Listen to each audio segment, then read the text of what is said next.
जय श्री राधे। श्री हरिवंश राधा वल्लभ लाल की जय। श्री हरिवंश महाप्रभु की जय। परम पूज्य गुरुदेव महाराज की सदा जय हो। बहुत बहुत स्वागत है आप सभी का श्री चैतन्य चरितावली में। चैतन्य महाप्रभु का अद्भुत चरित्र हम सभी श्रवण कर रहे हैं। आज हम श्रवण करेंगे भक्तों के साथ प्रेम रसास्वादन। बहुत ही सुंदर अध्याय, पर इसे शुरू करने से पहले आइए एक बार हरि नाम गा लेते हैं। मेरे साथ साथ आप भी गाएं। हरे कृष्ण कृष्ण कृष्ण हरे हरे, हरे राम राम राम हरे हरे। हरे कृष्णा। राधे राधे राधे राधे। चलिए शुरू करते हैं। भक्तों के साथ प्रेम रसास्वादन। प्रेम की उपमा किससे दें? प्रेम तो एक अनुपमेय वस्तु है। यथावर जंगम चर अचर सजीव और निर्जीव सभी में प्रेम समान रूप से व्याप्त हो रहा है। संसार में प्रेम ही तो ओत प्रोत भाव से भरा हुआ है। जो लोग आकाश को पोला समझते हैं वे भूल गए हैं आकाश तो लोहे से भी अधिक ठोस है। उसमें तो एक परमाणु भी और नहीं समा सकता। वह सद्वृत्ति और दुर्वृत्तियों के भाव से ठूंस ठूंस कर भरा हुआ है। प्रेम उन सभी में समान रूप से व्याप्त है। प्रेम को चूना मसाला और जोड़ने वाला द्राविक पदार्थ समझना चाहिए। प्रेम के साथ ये सभी भाव टिके हुए हैं, किंतु प्रेम की उपलब्धि सर्वत्र नहीं होती। वह तो भक्तों के ही शरीर में पूर्ण रूप से प्रकट होता है। भक्त ही परस्पर में प्रेम रूपी रसायन का निरंतर पान करते रहते हैं। जय जय श्री राधे। उनकी प्रत्येक चेष्टा में प्रेम ही प्रेम होता है। वे सदा प्रेम वारुणी पान करके लोक बाह्य उन्मत्त से बने रहते हैं और अपने प्रेमी बंधुओं तथा भक्तों को भी उस वारुणी को भर भर पिलाते हैं। उस अपूर्व आसव का पान करके वे सभी मस्त हो जाते हैं और निहाल हो जाते हैं, धन्य हो जाते हैं। लज्जा घृणा तथा भय से रहित होकर वे भी पागलों की भांति प्रलाप करने लगते हैं। उन पागलों के चरित्र में कितना आनंद है, कैसा अपूर्व रस है। उनकी मारपीट, गाली गलौज, स्तुति, प्रार्थना, भोजन तथा शयन सभी कामों में प्रेम का संपुट लगा होने से ये सभी काम दिव्य और अलौकिक से प्रतीत होते हैं। उनके श्रवण से सुहृद पुरुषों को सुख होता है। वे भी उस प्रेमास्व के लिए झटपटाने लगते हैं और उसी झटपटाहट के कारण वे अंत में प्रभु प्रेम के अधिकारी बनते हैं। जय हो। महाप्रभु अब भक्तों को साथ लेकर नृत्य प्रति बड़ी ही मधुर मधुर लीलाएं करने लगे। जब से जगाई मदाई का उद्धार हुआ और वे अपना सर्वस्व त्याग कर श्रीवास पंडित के यहाँ रहने लगे, तब से भक्तों का उत्साह अत्यधिक बढ़ गया। अन्य लोग भी संकीर्तन के महत्व को समझने लगे। अब संकीर्तन की चर्चा नवद्वीप में पहले से अधिक होने लगी। निंदक अब भांति भांति से कीर्तन को बदनाम करने की चेष्टा करने लगे। पाठक, उन निंदकों को निंदा करने दें। आप तो अब गौर की भक्तों के साथ की हुई अद्भुत लीलाओं का ही रसास्वादन करें। जय हो। मुरारी गुप्त प्रभु के सहपाठी थे। वे प्रभु से अवस्था में भी बड़े थे। प्रभु उन्हें अत्यधिक प्यार करते और उन्हें अपना बहुत ही अंतरंग समझते। मुरारी का भी प्रभु के श्री चरणों में पूर्ण रीत्या अनुराग था। वे रामोपासक थे। अपने को हनुमान समझकर कभी कभी भावावेश में आकर हनुमान की भांति हुंकार भी करने लगते। वे सदा अपने को प्रभु का सेवक ही समझते। एक दिन प्रभु ने विष्णु भाव में गरुण गरुण कहकर पुकारा। बस उसी समय मुरारी ने अपने वस्त्र को दोनों ओर पंखों की तरह फैलाकर प्रभु को जल्दी से अपने कंधे पर चढ़ा लिया और आनंद से इधर उधर आंगन में घूमने लगे। यह देखकर भक्तों के आनंद का ठिकाना नहीं रहा। उन्हें प्रभु साक्षात चतुर्भुज नारायण की भांति गरुड़ पर चढ़े हुए और चारों हाथों में शंख, चक्र, गदा और पद्म, इन चारों वस्तुओं को लिए हुए से प्रतीत होने लगे। भक्त आनंद के सहित नृत्य करने लगे। मालती देवी और सची माता आदि अन्य स्त्रियां प्रभु को मुरारी के कंधे पर चढ़ा हुआ देखकर भयभीत होने लगी। कुछ काल के अनंतर प्रभु को बाह्य ज्ञान हुआ और वे मुरारी के कंधे से उतर गए। जय हो। मुरारी रामोपासक थे। प्रभु उनकी एकांतिक निष्ठा से पूर्ण रीत्या परिचित थे। भक्तों को उनका प्रभाव जताने के निमित्त प्रभु ने एक दिन उनसे एकांत में कहा, मुरारी, यह बात बिल्कुल ठीक है कि श्री राम और श्री कृष्ण दोनों एक ही हैं। उन्हीं भगवान के अनंत रूपों में से ये भी हैं। भगवान के किसी भी नाम तथा रूप की उपासना करो, अंत में सबका फल प्रभु प्राप्ति ही है। किंतु श्री रामचंद्र जी की लीलाओं की अपेक्षा श्री कृष्ण लीलाओं में अधिक रस भरा हुआ है। तुम श्री राम की लीलाओं की अपेक्षा श्री कृष्ण लीलाओं का आश्रय ग्रहण क्यों नहीं करते? हमारी हार्दिक इच्छा है कि तुम निरंतर श्री कृष्ण लीलाओं का ही रसास्वादन किया करो। आज से श्री कृष्ण को ही अपना सर्वस्व समझकर उन्हीं की अर्चा पूजा तथा भजन ध्यान किया करो। जय हो। प्रभु की आज्ञा मुरारी ने शिरोधार्य कर ली, पर उनके हृदय में खलबली सी मच गई। वे जन्म से ही राम उपासक थे। उनका चित्त तो राम रूप में समाया हुआ था। प्रभु उन्हें कृष्ण उपासना करने के लिए आज्ञा देते हैं। इसी असमंजस में पड़े हुए वे रात्रि भर आंसू बहाते रहे। उन्हें क्षण भर के लिए भी नींद नहीं आई। पूरी रात्रि रोते रोते ही बिताई। दूसरे दिन उन्होंने प्रभु के समीप जाकर दीनता और नम्रता के साथ निवेदन किया, प्रभु, यह मस्तक तो मैंने राम को बेच दिया है। जो माथा श्री राम के चरणों में बिक चुका है, वह दूसरे किसी के सामने कैसे नत हो सकता है? नाथ, मैं आत्मघात कर लूंगा। मुझसे ना तो राम उपासना का परित्याग ही होगा और ना आपकी आज्ञा का उल्लंघन ही करने में सामर्थ्यवान हूँ। इतना कहकर मुरारी फूट फूट कर रोने लगे। प्रभु इनकी ऐसी इष्टनिष्ठा देखकर अत्यंत ही प्रसन्न हुए और जल्दी से इनको गाढ़ आलिंगन करते हुए गदगद कंठ से कहने लगे, मुरारी, तुम धन्य हो। तुम्हें अपने इष्ट में इतनी अधिक निष्ठा है। हमें भी ऐसा ही आशीर्वाद दो कि हमारी भी श्री कृष्ण के पाद पद्मों में ऐसी ही एकांतिक दृढ़ निष्ठा हो। जय जय श्री राधे। एक दिन प्रभु ने मुरारी से किसी स्तोत्र का पाठ करने के लिए कहा। मुरारी ने बड़े ही लय और स्वर के साथ स्वर रचित रघुवीराष्टक को सुनाया। प्रभु ने इनके इस स्तोत्र पाठ से अत्यंत ही प्रसन्न होकर और इनके मस्तक पर रामदास शब्द लिख दिया। निम्न श्लोक में इस घटना का कैसा सुंदर और सजीव वर्णन है।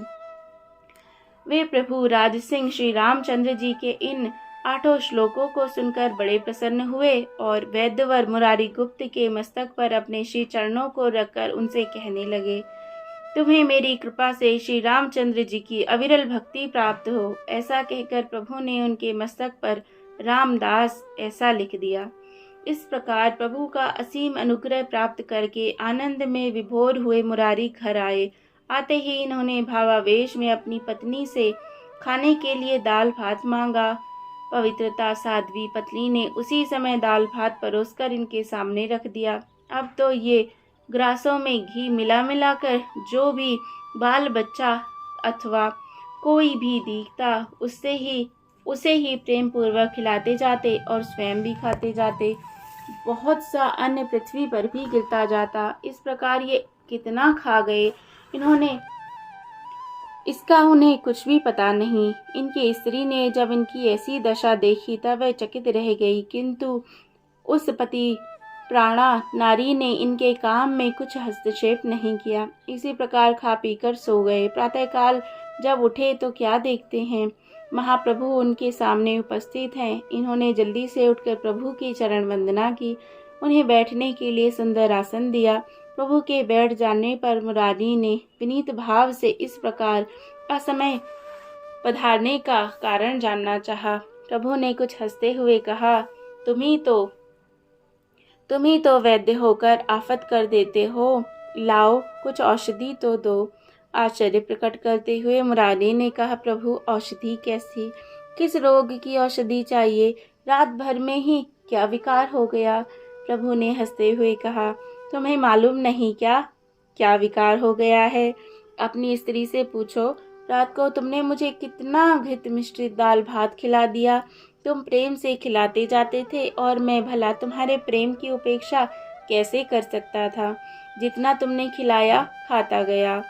अब अजीर्ण हो गया हूँ और उसकी औषधि भी तुम्हारे ही पास रखी है। यह देखो, यही एक अजीर्ण की औषधि है।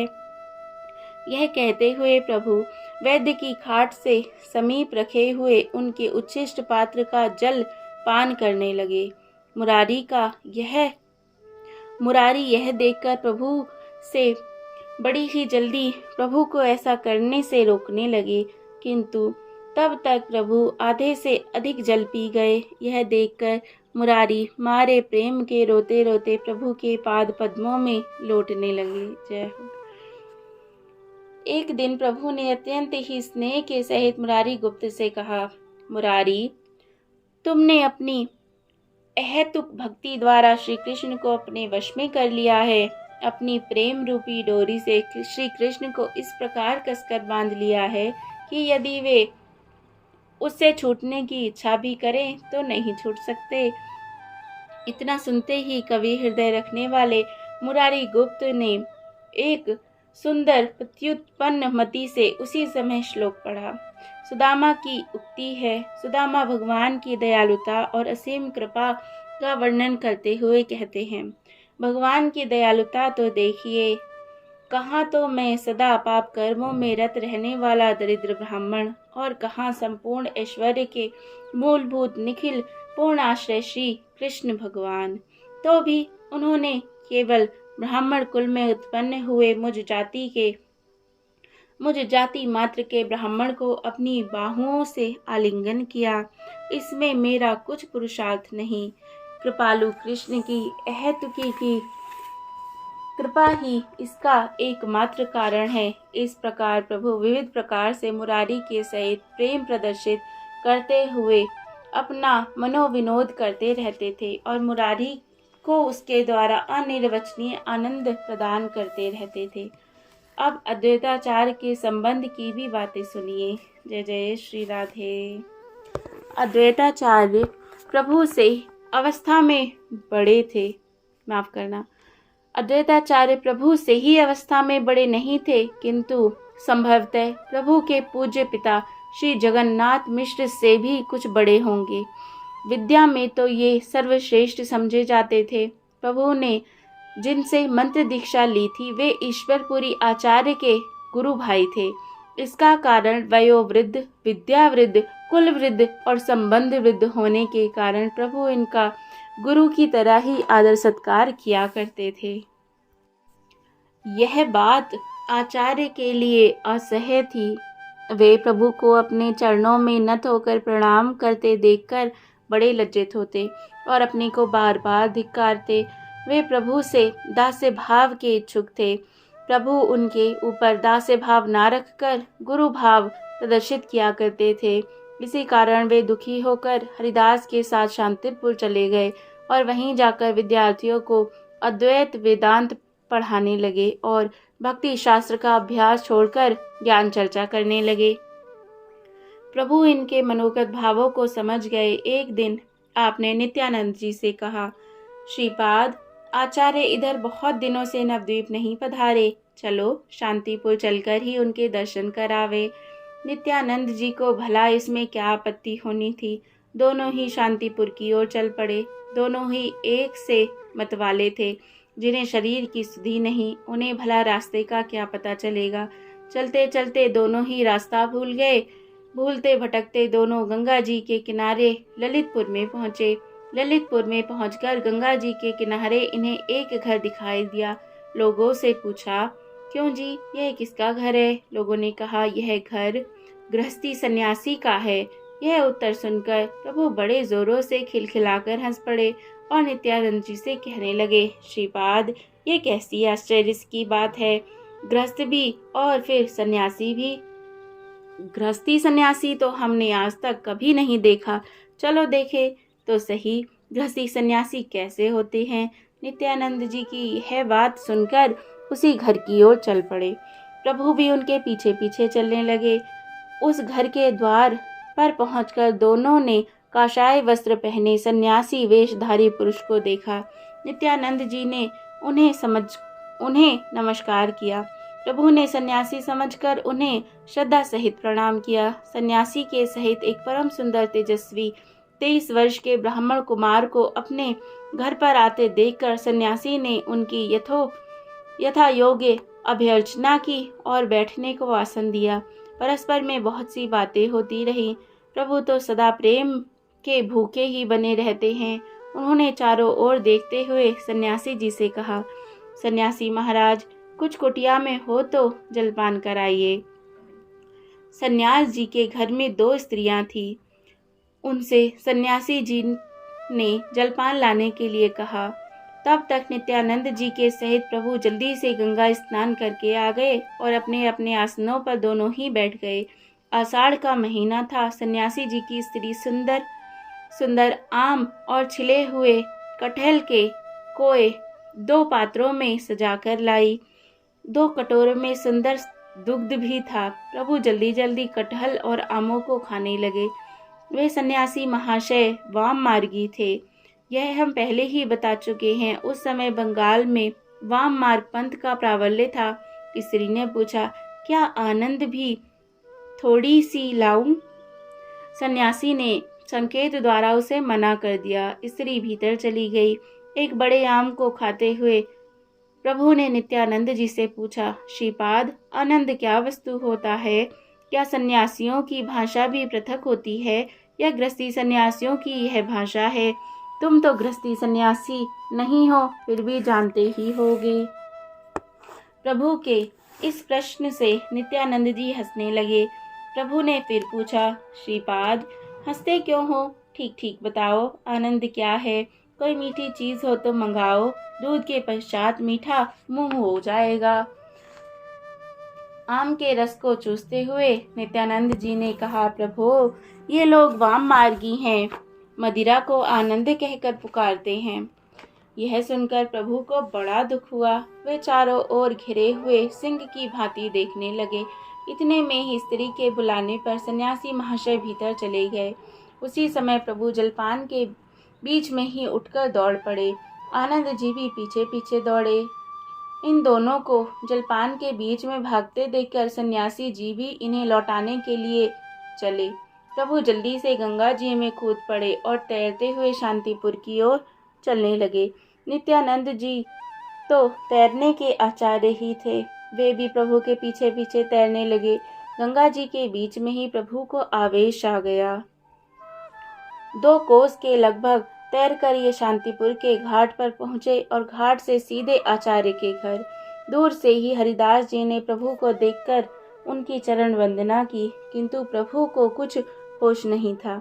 वे सीधे अद्वैताचार्य के समीप पहुंचे। उन्हें देखते ही प्रभु ने कहा, क्यों फिर सूखा ज्ञान बघाड़ने लगे? आचार्य ने कहा, सूखा ज्ञान कैसे है? ज्ञान तो सर्वश्रेष्ठ है, भक्ति तो स्त्रियों के लिए है। इतना सुनते ही प्रभु जोरों से अद्वैताचार्य को पीटने लगे। सभी लोग आचार्य के साथ इस अद्भुत लीला को देख रहे थे। किसी की भी हिम्मत नहीं थी कि प्रभु की इस काम से निवारण करे। प्रभु भी बिना कुछ सोचे समझे बूढ़े आचार्य को पीठ पर थप्पड़ घूंसे मार रहे थे।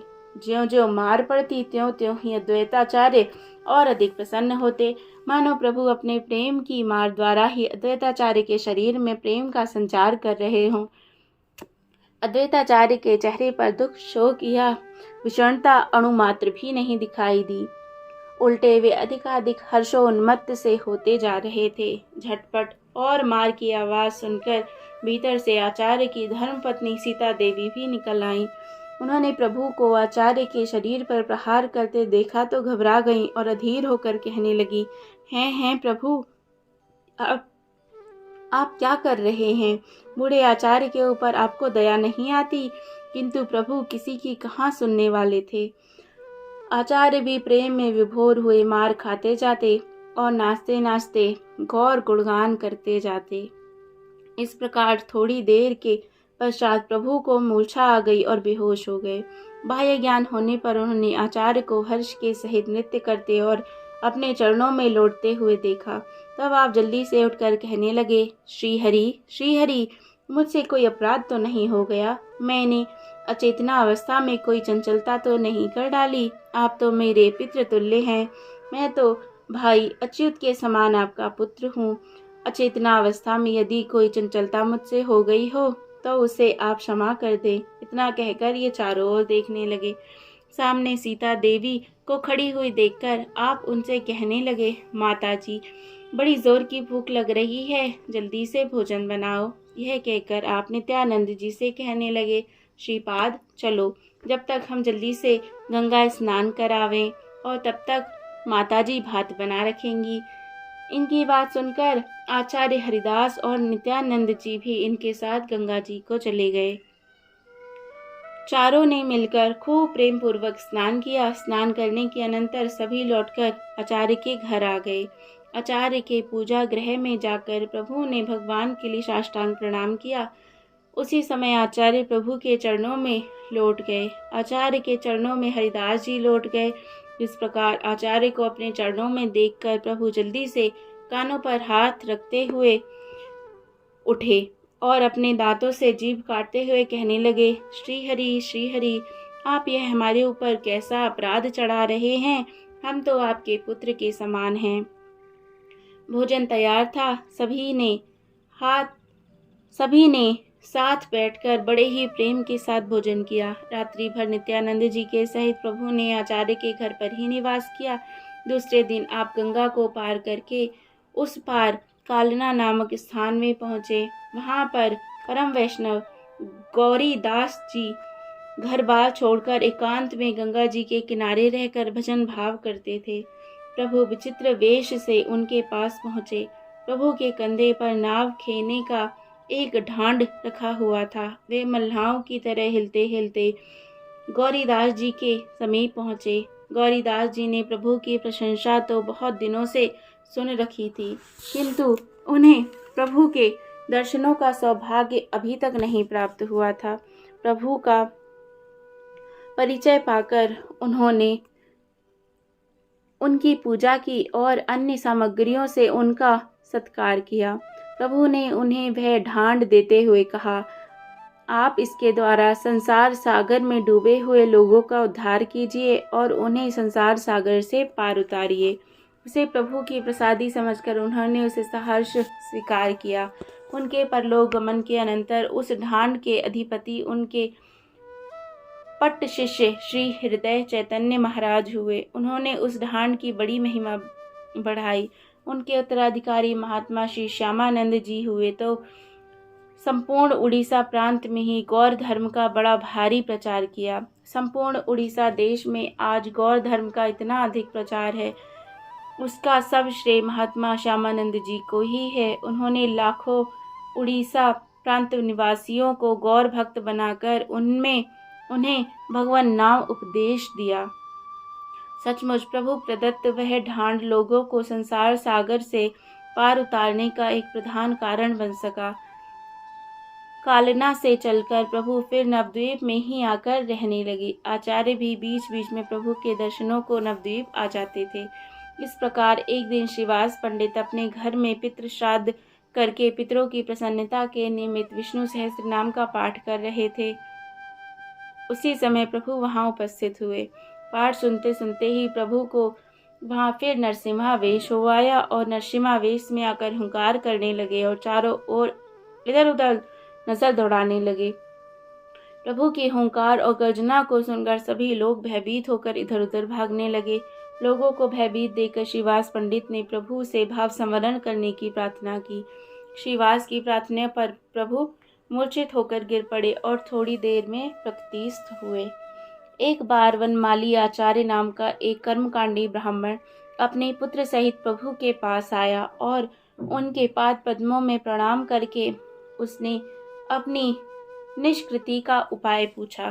प्रभु ने उसके ऊपर कृपा प्रदर्शित करते हुए कहा, इस कलिकाल में कर्मकांड की क्रियाओं का सांगोपांग होना बड़ा दुस्साध्य है। अन्य युगों की भांति इस युग में द्रव्य शुद्ध शरीर शुद्धि बन ही नहीं सकती। इसीलिए इस युग में तो बस एकमात्र भगवान नाम का ही आधार है, जैसा कि सभी शास्त्रों में बताया गया है। हरेर नाम हरेर नामैव केवलम कलौ नास्तेव नास्तेव नास्तेव गतिर्न्यथा। प्रभु के उपदेशानुसार वह कर्मकांडी ब्राह्मण परम भागवत वैष्णव बन गया। एक दिन प्रभु विष्णु मंडप पर बैठकर बलदेव जी के आवेश में आकर मधु लाओ इस प्रकार कहने लगे। नित्यानंद जी समझ गए कि प्रभु को बलदेव जी का आवेश हो गया है, इसलिए उन्होंने एक घड़ा गंगा जल लाकर प्रभु के सम्मुख रख दिया। जल पीकर प्रभु जोरों के साथ नृत्य करने लगे और जिस प्रकार बलदेव जी ने यमुना कर्षण लीला की थी उसी का अभिनय करने लगे। उस समय वनमाली आचार्य को प्रभु के हाथ में सोने के हल और लांगत दिखाई देने लगे। चंद्रशेखर आचार्य को प्रभु बलराम के रूप में दिखने लगे। जय जय श्री राधे। इस प्रकार प्रभु अपने अंतरंग भक्तों को भांति भांति की अलौकिक और प्रेम में लीलाएं दिखाने लगे। जय जय श्री राधे। इस प्रकार यह अध्याय यहाँ पर विराम होता है। जय जय श्री राधे। श्री चैतन्य महाप्रभु की सदा जय हो। जय जय श्री राधे। श्री हरिवंश।